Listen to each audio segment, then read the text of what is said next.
সুপ্রিয় শিক্ষার্থীরা, আজকে আমরা দেখব সফল বোর্ড 2026 সালে যে সিকিউ প্রশ্নটা এসেছিল তার সমাধান। আর এই প্রশ্নের মধ্যে আমরা দেখব প্রথমে আজকে তৃতীয় অধ্যায় ডিজিটাল ডিভাইস, এই অধ্যায় থেকে যে প্রশ্নটা এসেছিল তার সমাধান। আর এই প্রশ্নে আমরা লক্ষ্য করতে পারতেছি যে প্রথমেই যে প্রশ্নটা ক নম্বরে দেয়া ছিল কাউন্টার কি। কাউন্টার হচ্ছে এমন একটি সিকোয়েন্সিয়াল ডিভাইস যা ইনপুটের পালসকে গুনতে পারে। এটাই হচ্ছে আমাদের ক নম্বরের অ্যান্সার। খ নাম্বারটা কি রয়েছে, এই ন্যান্ড গেটের সাহায্যে অর গেট বাস্তবায়ন করা যায়, ব্যাখ্যা করো। অর্থাৎ এখানে কি বলা হয়েছে যে ন্যান্ড গেট দ্বারা অর গেটকে বাস্তবায়ন করা যায় কি সেটা ব্যাখ্যা করতে বলছে। হ্যাঁ, অবশ্যই আমরা লিখবো অর গেটকে ন্যান্ড গেট দ্বারা বাস্তবায়ন।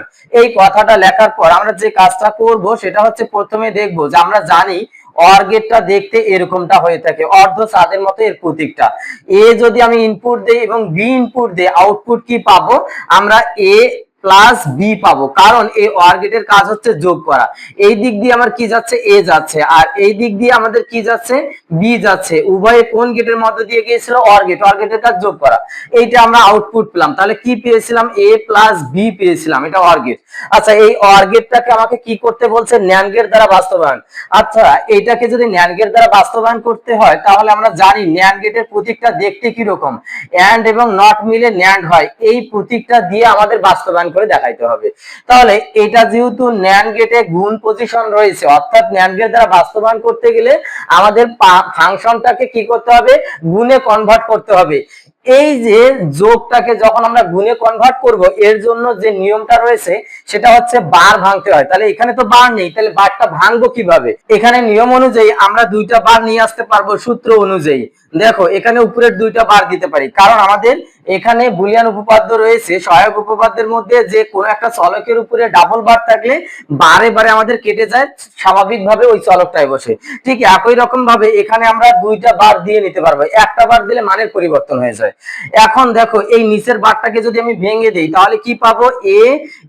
এ বার ইনটু বি বার পাবো, এরপর অল বার। এই নিচের বারটাকে ভেঙে দিলাম, তাহলে যোগটা গুণে কনভার্ট হয়ে গেল। এই যখনই আমি গুণে কনভার্ট করলাম তখনই আমি ন্যান্ড গেট দ্বারা বাস্তবায়ন করতে পারবো। এখন বাস্তবায়ন করে দেখাচ্ছি। দেখো, আমাদের এখানে চলক রয়েছে দুইটা, এ একটা চলক, এরপর কি রয়েছে? বি একটা চলক। এখন এ বার বি বার রয়েছে, তাহলে এ থেকে তো এ বারটা বের হয়, আবার বি থেকে বি বার বের হয়। এই জন্য এ থেকে এ বার বের করার জন্য আমাকে কোন গেটের সাহায্য নিতে হবে? ন্যান্ড গেট দিয়ে আমাকে দেখাইতে হবে। কারণ কি? এখানে বলা হয়েছে ন্যান্ড গেট দ্বারা বাস্তবায়ন। তাহলে এখানে কি পেলাম? এ বার পেলাম। এরপর বি থেকে বি নটটা বের করার জন্য ন্যান্ড গেট দিয়ে আমি বি নটটাও আমি বের করে নিলাম। এখন আমার এখানে কি রয়েছে? এ বার এবং বি বার রয়েছে। এ বার থেকে এ বারটাকে নিলাম, এরপর বি বার থেকে বি বারটাকে নিলাম। ন্যান্ড গেট দিয়ে আমাকে দেখাই দিতেই হবে। মোট কথা বাস্তবায়ন করতে বলবে যে গেট দিয়ে, সেই গেট ছাড়া আমি অন্য কোনো গেট ব্যবহার করতে পারবো না। ওকে, এখানে এই দিক দিয়ে আমাদের কি যাচ্ছে? এ বার যাচ্ছে। এরপর এই দিক দিয়ে আমাদের কি যাচ্ছে? বি বার যাচ্ছে। উভয়ে কোন গেটের মধ্যে দিয়ে গেছে? And gate. এন্ড গেটের কাজ হচ্ছে গুণ করা, আর এই নটের কারণে উপরে বার নিয়ে আসছে। এর মাধ্যমে ন্যান্ড গেট দিয়ে আমি অর গেটটাকে বাস্তবায়ন করে দেখাই দিলাম। এখন দেখো, এইটাকে যদি ক্যালকুলেশন করে আবার কিন্তু আমরা এই সরল করলে এইটাই পাবো, অর গেটটাই পাবো। ওকে, ঠিক আছে, এটাই ছিল এই খ নাম্বার প্রশ্নের ব্যাখ্যা যে ন্যান্ড গেট দ্বারা অর গেটকে বাস্তবায়ন। এখন আমরা দেখব গ নাম্বার, লজিক সমীকরণের সাহায্যে প্রমাণ করো যে f সমান সমান 1। অর্থাৎ f এর যে মানটা রয়েছে এটাকে সরলীকরণের মাধ্যমে আমাকে কি বের করতে বলছে? প্রমাণ করতে বলছে 1। 1টা কিভাবে আসে? ওকে, আমরা এখন এই f এর মানটা লিখে নেই। f সমান সমান আমার কি রয়েছে? p q plus p r all bar রয়েছে, plus p q bar r into p q bar p q plus r রয়েছে। এখন লক্ষ্য করো তোমরা, এইখানে আমরা কি করতে পারি? এইখানে যে কাজটা করতে পারবো আমরা, এখানে গুণ পজিশনে রয়েছে, এই গুণটা আগে করে নেব। তাহলে pq প্লাস pr অল বার প্লাস, এখানে আমরা গুণ করলে কি পাবো? pq কিউ বার আর দিয়ে এটাকে আমরা গুণ করব আগে, এরপর এটাকে এটা দ্বারা গুণ করে দেবো। দেখো, এখানে পি কিউ বার আর ইনটু পি কিউ পাবো, এরপর কি পাবো? প্লাস। এখন কি হবে? পি কিউ বার আর ইনটু আমাদের কি হবে? আর হবে। এখন লক্ষ্য করো, আমাদের এখানে কি করা যায়? আমরা জানি বুলিয়ান উপপাদ্যের একটা নিয়ম রয়েছে, কোন একটা চলক স্বাভাবিক অবস্থায় থাকার পর তারপর ওই চলকের উপরে যদি বার গুণ অবস্থায় থাকে তাহলে এর মান 0 হয়।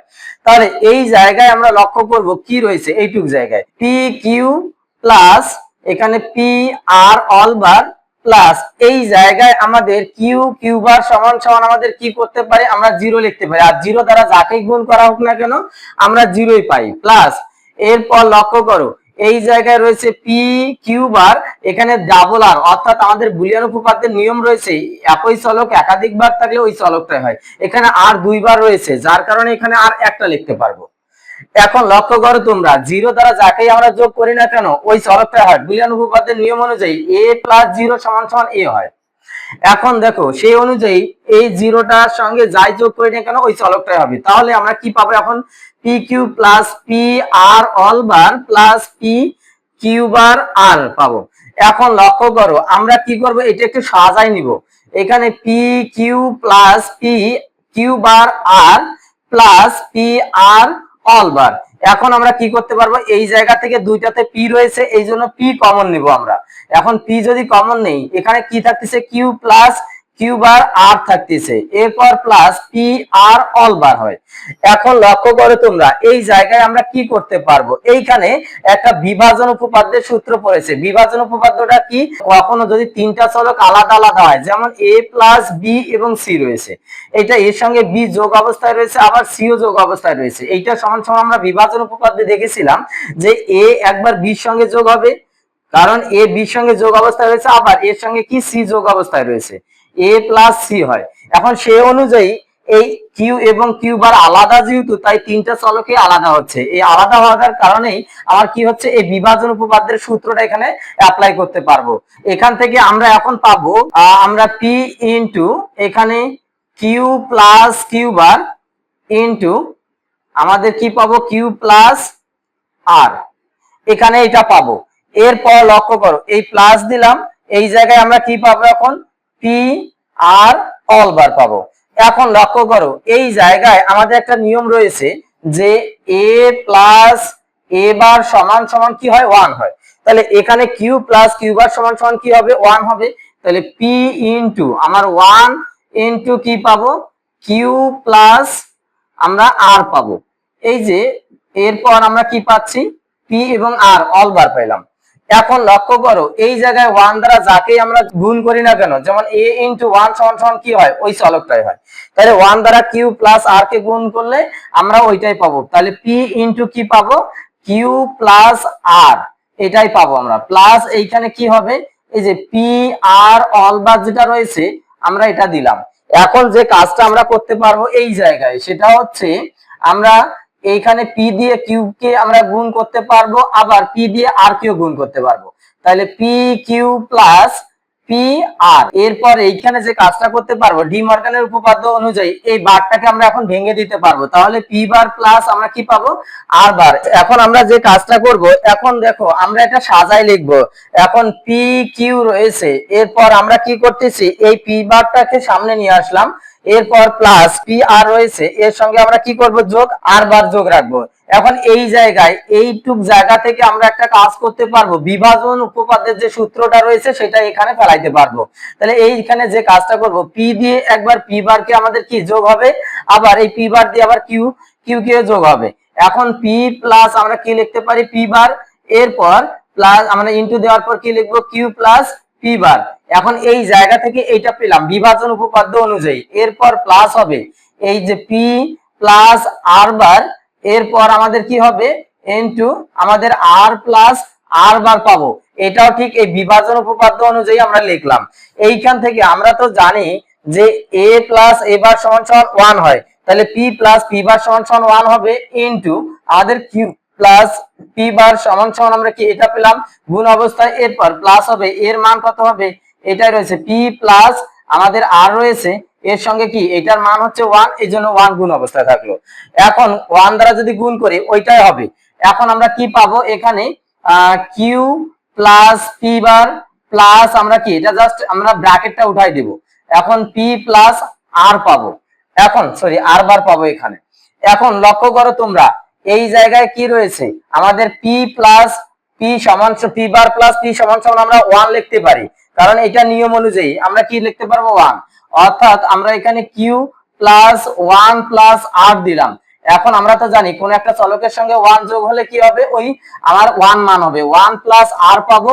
এরপর লক্ষ্য করো এইটা সমান সমান আমার কি হবে, এটা সমান সমান আমাদের কি এই যে 1 প্লাস আর সমান সমান আমরা কি পাচ্ছি 1 পাচ্ছি, অর্থাৎ অতএব আমাদের f সমান সমান কত হচ্ছে 1 হচ্ছে, এটাই হচ্ছে প্রমাণিত। এরপর ভিউয়ার্স যেটা রয়েছে আমাদের উদ্দীপকের গ নম্বরে দেয়া আছে যে উদ্দীপকের সত্যক সারণীদ্বয়ের দ্বারা নির্দেশিত লজিক গেটের সমন্বিত বর্তনী বাইনারি যোগের বর্তনী বাস্তবায়নে ব্যবহৃত হয়, বিশ্লেষণ পূর্বক মতামত দাও। এইখানে একটা বিষয় লক্ষ্য করো তোমরা, দুইটা আমাদের কি রয়েছে সত্যক সারণী রয়েছে, এটা সত্যক সারণী 1 এবং এটা সত্যক সারণী 2 দেয়া আছে। এই ঘ নাম্বার প্রশ্নের ক্ষেত্রে আমাদের যে বিষয়টা মাথায় রাখতে হবে সেটা হচ্ছে এই সত্যক সারণী থেকে আমাদের আউটপুট বের করতে হবে, কারণ বুঝতেছি না এটা এলোমেলো অবস্থায় রয়েছে, কোন গেট অবস্থায় রয়েছে আমরা বুঝতে যেহেতু পারতেছি না, তাই আউটপুট আমাদের বের করাটা সবচেয়ে বেটার হয়। এখন দেখো এই সত্যক সারণী থেকে যে মানটা আমরা বের করব সেটা হচ্ছে ফাংশনটা কি রয়েছে সেটা দেখতে হবে। এখন ফাংশনটা বের করার জন্য এটা মূলত সত্যক সারণী 1 ছিল, তাহলে এখানে আমরা এভাবে লিখতে পারি যে সত্যক সারণী 1 হতে পাই, সত্যক সারণী 1 হতে পাই। এখন কি পাচ্ছে এখানে দেখবো আর এর মানটা মূলত কি রয়েছে, আর এর মান এখানে আউটপুটের ক্ষেত্রে যখন দেখবো আমরা 0 এটাকে কাউন্ট করবো না, এটাকে অ্যাভয়েড করতে হয়। মূলত সত্যক সারণী থেকে ফাংশন বের করার নিয়মই হচ্ছে এটা, যার মান থাকে আউটপুটের 0 সেটাকে কাউন্ট না করে যার মান পাবো 1 তাকে নিয়ে আমাদেরকে কাজ করতে হবে। এখন দেখো এটা 0 এটাকে কাউন্ট করবো না, এইখানে যখন 1 পেলাম তখন ইনপুটের অবস্থা আমাকে দেখতে হবে। ইনপুট আমার কি কি রয়েছে, এই যে আর এর মানটা যেহেতু বের করতেছি, ইনপুট আমাদের পি এবং কিউ রয়েছে, তাহলে পি এবং কিউ এই দুইটা চলকের মধ্যে যার মান দেখবো আমরা 0 তাকে আমরা কি করব তার উপরে বার দিব, তাহলে পি এর মান যেহেতু 0 রয়েছে এজন্য পির উপরে বার। এরপর কিউ যেহেতু 1 রয়েছে যার মান থাকবে 1 সেটা স্বাভাবিক অবস্থায় থাকবে। এখন দেখো এই জন্য কিউটা স্বাভাবিক অবস্থায় রয়েছে। এরপর একটা সারি থেকে পরের সারিতে যাওয়ার জন্য আমরা কি করব যোগ আকারে লিখবো, এইখানে 1 পাচ্ছি, এখান থেকে আবার দেখবো আমরা কি আমাদের ইনপুটের অবস্থাটা কি রয়েছে। এখন দেখো চলক কি কি রয়েছিল পি এবং কিউ, এই দুইটা চলকের মধ্যে যার মান দেখতেছি 0 তার উপরে বার হবে, তাহলে এখানে কিউ এর মান 0 রয়েছে এই জন্য কিউ এর উপরে বার। এইটা আমরা মূলত এই যে সত্যক সারণীর আউটপুটটা পেলাম এই সত্যক সারণী 1 হতে। এখন এই আউটপুটের যে বিষয়টা আমরা লক্ষ্য করতে পারতেছি এখানে একটা সূত্র পড়ে গেছে, সেটা হচ্ছে আমাদের তো জানাই আছে যে XOR গেটের সূত্র কি, A XOR B সমান সমান আমরা জানি a bar b plus a b বার জানি। এখন এই নিয়ম অনুযায়ী দেখো তো এখানে ওই সূত্রটাই পড়ছে কিনা, a XOR b সূত্রটা, ঠিক এইখান থেকে আমরা কি পাচ্ছি p XOR q পাচ্ছি। এখন এটা কি, এটা সমান সমান আমরা কি এই XOR গেটটা পেলাম একটা, তাহলে সত্যক সারণী এটা কি ছিল মূলত XOR গেটের।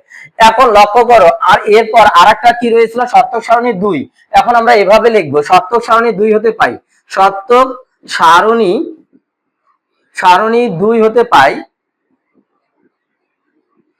এখন কি পাচ্ছি আমরা, এখন লিখবো দেখো আর এর মান আমরা এখানেও বের করবো এই সত্যক সারণী, এখানে 0 এটাকে কাউন্ট করব না, এই ঘরে এখানে পেলাম যখন 1 তখন ইনপুটের অবস্থা দেখবো, এই জায়গায় ইনপুট কি কি রয়েছে পি এবং কিউ এই দুইটাই কি রয়েছে, দুইটাই 1 রয়েছে, যার মান থাকবে 1 সেটা স্বাভাবিক লিখতে হয়, তাহলে পি এবং কিউ উভয় স্বাভাবিক থাকলো। আর এটা কি 0 রয়েছে এটাকে কাউন্ট করব না, এটা 0 রয়েছে এটাকে কাউন্ট করব না, তাহলে এখানে কিউ সমান সমান কি পেলাম একটা এন্ড গেট পেলাম। অর্থাৎ এখানে কি বলা হয়েছে যে সত্যক সারণী দ্বয়, এই সত্যক সারণী দুইটার মধ্যে সমন্বয়ে কোন গেটটা হবে, যোগের বর্তনী বলতে দুইটা যোগের বর্তনী রয়েছে, একটা হচ্ছে হাফ অ্যাডার আর একটা হচ্ছে ফুল অ্যাডার। এই অ্যাডারের কাজই হচ্ছে যোগ করা, তাহলে এই যে একটা XOR গেট থাকবে এবং একটা AND গেট থাকবে, এটা কোন যোগের বর্তনী সেটা হাফ অ্যাডারের মধ্যে একটা XOR গেট এবং একটা AND গেট পাওয়া যায়। এখন দেখবো যে হাফ অ্যাডারটা কিভাবে হচ্ছে, মূলত এই দুইটা সত্যক সারণীর মধ্য দিয়ে বা দুইটা সত্যক সারণীর সমন্বয়ে যে হাফ অ্যাডার হয় সেটা এখন আমরা একটা সার্কিট দিয়ে বুঝাই দিলে আমাদের এই প্রশ্নের উত্তরটা হয়ে যাবে।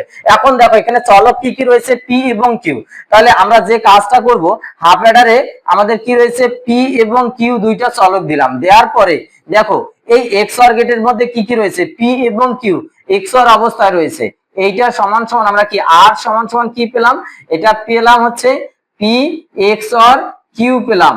এরপর লক্ষ্য করো এরপর দেখো এই যে শতক সারণী 2 হতে কি পাবো পি এবং কিউ কি অবস্থায় থাকবে আমাদের এন্ড গেট অবস্থায় থাকবে, এটা সমান সমান আর সমান সমান এটা পেলাম কি পি এবং কিউ পেলাম, অর্থাৎ এটি কিন্তু আমাদের হাফ অ্যাডারের সার্কিট। তাহলে হাফ অ্যাডারের যুগের বর্তনী মূলত ছিল এই যে হাফ অ্যাডারটা দেখাই দিলে আমাদের প্রশ্নের উত্তরটা হয়ে যাবে। এটাই হচ্ছে আমাদের এই ডিজিটাল ডিভাইস থেকে যে 26 সালে প্রশ্নটা এসেছিল তারই সমাধান।